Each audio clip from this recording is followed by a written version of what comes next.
আজকে কর্মা এসছে ইছাপুর থেকে, ও এখন 12-এ উঠতে চলেছে। তো আমাদের কাছে 11-এ স্বপ্নের সন্ধানে 27-এ অনলাইন ব্যাচে পড়তো, এখনো 12-এ উঠছে, মানে সামনে ওর 3rd সেমিস্টার এবং 4th সেমিস্টার আছে, কারণ ও ওয়েস্ট বেঙ্গল বোর্ডের স্টুডেন্ট। তো খুব জেনুইন দুটো ডাউট জিজ্ঞাসা করেছে আমাকে, জেনুইন দুটো প্রশ্ন, এবং আমার এই ভিডিওটা করার উদ্দেশ্য কারণ এই প্রশ্নটা যেটা ও করেছে এটা বহু ছাত্রছাত্রীর প্রশ্ন যারা ওয়েস্ট বেঙ্গল বোর্ডের স্টুডেন্ট। প্রথম প্রশ্ন ওর যেটা, সেটা হচ্ছে যেহেতু 3rd সেমিস্টার এবং 4th সেমিস্টার সামনে, এবং যেহেতু সেটা কাউন্সিলের পরীক্ষা মানে বোর্ডের পরীক্ষা, তাই তার একটা গুরুত্ব রয়েছে।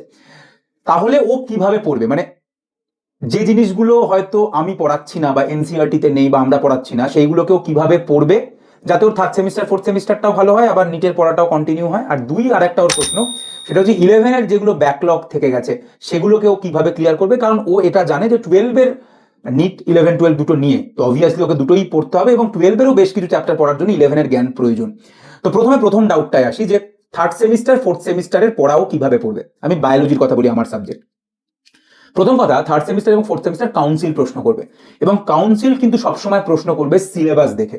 তো তোকে সবার আগে সিলেবাসটাকে ডাউনলোড করতে হবে, গুগলে যাবি এবং তুই লিখে সার্চ করবি যে biology HS 3rd semester syllabus বা 4th সেমিস্টার, যাই তুই সার্চ যেই করবি, তোর কাছে একটা পিডিএফ ডাউনলোড হয়ে যাবে, গোটা বায়োলজির যে সিলেবাস রয়েছে সেমিস্টারের, মানে 1st, 2nd, 3rd এবং 4th পুরো সিলেবাসটা তুই পেয়ে যাবি।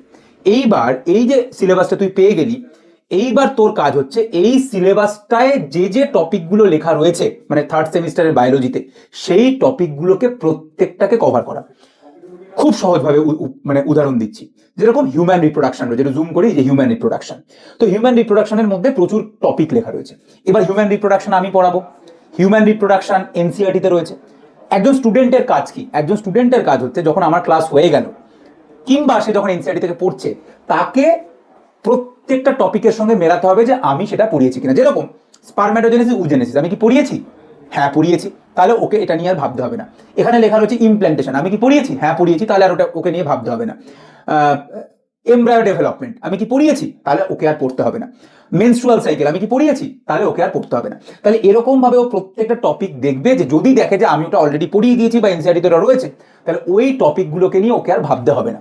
যদি কোনো একটা পার্টিকুলার টপিকও দেখে যেটা আমি হয়তো অতটা ডিটেলসে পড়াইনি বা এনসিআরটিতে নেই, শুধুমাত্র সেই টপিকটা ওর ওয়েস্ট বেঙ্গল বোর্ডের একটা বাংলা বই থেকে, সেটা প্রশ্ন উত্তরের বই হোক, টেক্সট বইতে হোক, সেই টপিকটাও তৈরি করে নেবে। উদাহরণও দিচ্ছি, যেরকম এভিলিউশন বলে একটা চ্যাপ্টার আছে 3rd সেমিস্টার বায়োলজিতে, সেখানে জেনেটিক ড্রিফট বলে একটা টপিক লেখা রয়েছে। তাহলে জেনেটিক ড্রিফট টপিকটা এনসিআরটিতে না, একদম জাস্ট একটা ওয়ার্ডটা মেনশন করা রয়েছে। তো আমরা ওটা অত ডিটেলসে পড়াই না, আমরাও শুধুমাত্র ওটাকে টাচ করে বেরিয়ে যাই, কারণ এটা নিটের জন্য অতটা গুরুত্বপূর্ণ নয়। কিন্তু ওটা 3rd সেমিস্টারের সিলেবাসে লেখা রয়েছে, তাহলে ওকে জেনেটিক ড্রিফটটা কিন্তু ওর বই থেকে, ওই জেনেটিক ড্রিফটটাকে শুধু বই থেকে একবার পড়ে নিতে হবে। হয়তো একটা প্যারাগ্রাফ ওর বাংলা বইতে লেখা থাকবে, তো ওই একটা প্যারাগ্রাফ ওকে পড়ে ফেলতে হবে। যেরকম তারপরে লেখা রয়েছে Hardy Weinberg principle, adaptive radiation, human evolution. এই তিনটে টপিক এনসিআরটিতেও রয়েছে, আমিও ডিটেলসে পড়াবো। তাহলে এইগুলোকে ওকে বাংলা বই থেকে পড়তে হবে না। তো মোদ্দা কথা কি, প্রত্যেকে যারা 3rd সেমিস্টার 4th সেমিস্টার দিচ্ছে, তারা পুরো এই সিলেবাস ধরে ধরে প্রত্যেকটা টপিককে টিক মারতে মারতে পড়বে। এটা স্কুলের পরীক্ষা নয়, কোনো এদিক ওদিক প্রশ্ন আসবে না, এই সিলেবাস ধরে ধরে প্রশ্ন হবে। তো প্রত্যেকটা টপিককে ওর কাজ হচ্ছে রেডি করা। যদি আমরা পড়িয়ে দিই বা এনসিআরটি যদি থাকে, তাহলে তো হয়ে গেল, ওটাকে নিয়ে আর ওকে ভাবতেই হবে না। যেরকম স্পারম্যাটোজেনেসিস, উজেনেসিস, মেনস্ট্রুয়াল সাইকেল আমি তো পড়াচ্ছি, তাহলে ওকে আর এগুলো নিয়ে ভাবতে হবে না। যদি কোনো একটা টপিক, যেরকম বললাম জেনেটিক ড্রিফট, ওই পার্টিকুলার টপিকটাকে বাংলা বই থেকে পড়তে হবে। সেম জিনিস ইজ অ্যাপ্লিকেবল ফর ফিজিক্স এবং কেমিস্ট্রি। তাই তোদের কাজ প্রত্যেকের হচ্ছে এই সিলেবাসটা বায়োলজির জন্য, ফিজিক্সের জন্য এবং কেমিস্ট্রির জন্য ডাউনলোড করা, যেটা কাউন্সিলের সিলেবাস, এবং তার টপিকগুলোকে প্রত্যেকটা দেখে নেওয়া। যদি দেখি যে সেই টপিকটা জয়দীপ স্যার পড়ায়নি বা কেমিস্ট্রি টিচার পড়াননি বা আমি পড়াইনি, তাহলে শুধুমাত্র সেই টপিকটাকে পড়ে ফেলা। আর যদি দেখি আমরা পড়িয়েছি, তাহলে সেটা নিয়ে আর ভাবতে হবে না। দ্বিতীয়ত ব্যাকলগ, সেই জন্যই ভাই এখন 1 মাস ছুটি রয়েছে। 7 তারিখ থেকে তোদের 12-এর ক্লাস শুরু হচ্ছে, মানে স্বপ্নের সন্ধানে 27-এ 12-এর ক্লাস শুরু হচ্ছে 7 তারিখ থেকে।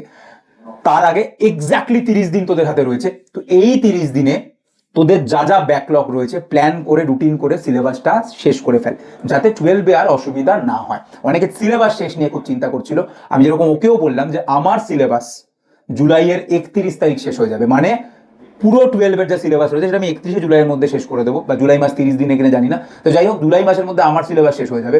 তো সিলেবাস শেষ করা নিয়ে কোনোদিন কোনো চিন্তা করিস না, সিলেবাস সব শেষ হয়ে যাবে। এই 1 মাস ব্যাকলগ ক্লিয়ার কর, এবং 3rd সেমিস্টার এবং 4th সেমিস্টারের পুরো পড়াশোনাটা যারা ওয়েস্ট বেঙ্গল বোর্ডের স্টুডেন্ট, তারা এই পিডিএফটা ডাউনলোড কর, যেটা কাউন্সিলের অফিসিয়াল ওয়েবসাইটে রয়েছে। এবং ওই চ্যাপ্টার ধরে যে টপিকগুলোর নাম লেখা রয়েছে, প্রত্যেকটা টপিককে টিক মেরে দিবি। একটা হয়ে গেল, এটা ক্লাসে স্যার পড়িয়েছেন, টিক। এটা ক্লাসে স্যার পড়ায়নি, তাই ওটা গোল থাকলো, তুই ওটা বাংলা বই থেকে পড়ে নিবি, পড়া হয়ে গেল, ওটা টিক হয়ে গেল। এই টপিকগুলোতে তোর যেদিন টিক পড়ে যাবে, তোকে থার্ড সেমিস্টার ফোর্থ সেমিস্টারে কোনো প্রশ্নে কেউ আটকাতে পারবে না। আর আমরা যেটা পড়াচ্ছি সেইটা তোর যদি পুরোপুরি ঠিক হয়ে যায় তাহলে নিটেরও কোনো প্রশ্ন তোকে আটকাবে না। এটাই হচ্ছে প্রিপারেশনের স্টাইল। এই 1টা মাস কাজে লাগিয়ে 11-এর ব্যাকলগটা ক্লিয়ার কর।